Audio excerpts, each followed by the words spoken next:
Joel Rabuku Omondi uria ni Mũriũ wa General Francis Ogolla nĩeranĩire gũthingata kĩoneki gĩa ithe gĩa kwagĩrithia mĩtũrĩre ya mũingĩ wa kaunti ya SIAYA, ũndũ ũrĩa General arekĩrĩire. The end goal was to change the lives of the people of Nyanza. Joel augĩte mwĩto wake ndumanĩte na itũmi cia gĩũteti, ĩndĩ nĩ gũkinyanĩria tabarĩra iria ithe arendete. We had plans to build many more churches.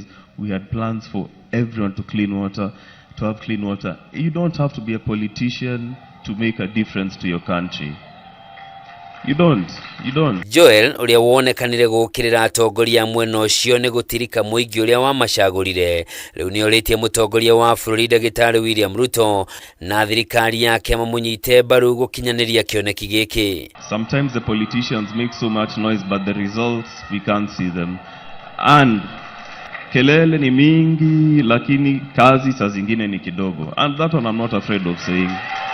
Mĩario ya Joel nĩ nyitĩtwo mbaru nĩ aria ngũrani arĩa matũgĩrĩire itemi rĩrĩa General aranyitĩte maũndũ-inĩ ngũrani ma mũingĩ. We used to be in the church with the general. Kũringana na Philip Opio ũrĩa wariri handũ-inĩ ha kanitha nĩ atarĩirie ũrĩa General akoretwo agĩtongoria mĩhang'o ya waki wa kanitha ũmwe mwena ũcio ũrĩa ũrugũririo kĩroko kĩa ũmũthĩ nĩ mũthikabu mũnene wa Anglican Ndagĩtarĩ Jackson Ole Sapit. The climax came with the construction of the new church, which was consecrated this morning. The building of the church began on 16th September 2016. He contributed 90% toward the construction of that church. And 100% contribution towards the furniture in that church.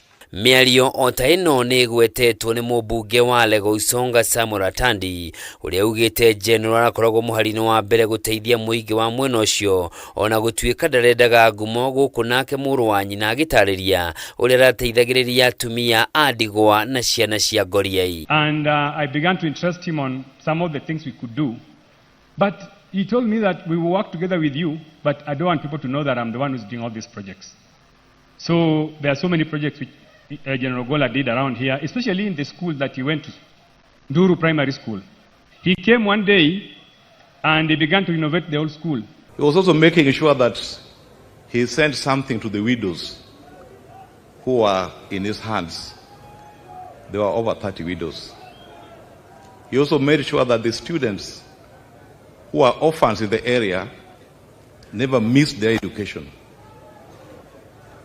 And he had no boundaries regardless of economic background, social or education background of any person.